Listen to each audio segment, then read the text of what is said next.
Hello friends, তো আজ নিয়ে চলে এসেছি বিরিয়ানির রেসিপি। তো দেখো, শুরু করা যাক। তো আমি জলে সাদা তেল, লবঙ্গ, এলাচ, দারচিনি দিয়ে জলটাকে ঢাকা দিয়ে লবণ দিয়ে ফুটিয়ে নেব।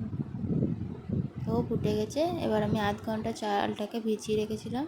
এবার রাইসের জন্য চালটাকে দিয়ে দেব। দেখো, আমি বেরেস্তাটা ভেজে নিচ্ছি, ওইদিকে রাইসটা হবে। তো বেরেস্তাটা হয়ে এসছে, এবার আমি নামিয়ে নেব। এবার কড়াইয়ে তেল দিয়ে লবঙ্গ, দারচিনি, এলাচ সব কিছু দিয়ে মাংসটার জন্য পেঁয়াজ যেটা রেখেছিলাম সেটা কষে নেব। দেখো, ভালো করে কষা হয়ে গেছে। এবার আদার পেস্টটা আর রসুন পেস্ট দিয়ে দেব। দেখো, দিয়ে দিলাম। এবার ভালো করে কষে নেবো যাতে গন্ধটা না ওঠে আদা রসুনের। দেখো, এবার হলুদ গুঁড়ো, লবণ, লঙ্কা গুঁড়ো সব কিছু দিয়ে দেবো একসাথে। দেখো, লঙ্কা গুঁড়ো, হলুদ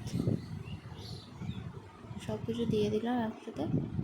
এবার ভালো করে নাড়াচাড়া করতে হবে।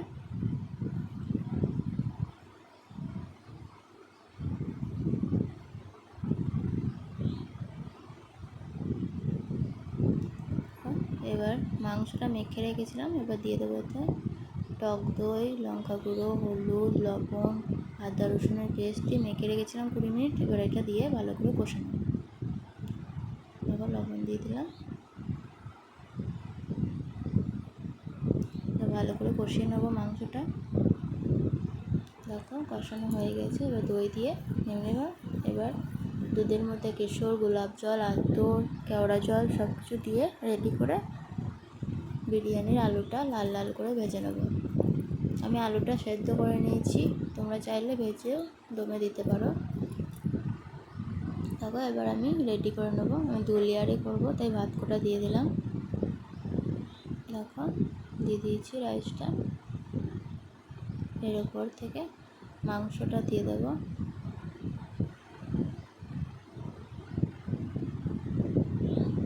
দেখো, একটু গ্রেভি দিয়ে দিলাম মাংসটা দিয়ে।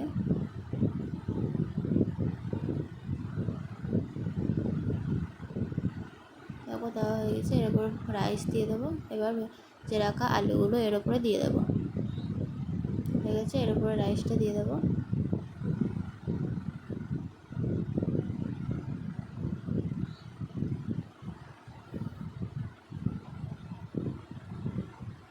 এখন দিয়ে দিয়েছি। এবার আমি এর উপরে বিরিয়ানি মশলাটা ভালো করে দিয়ে দেবো।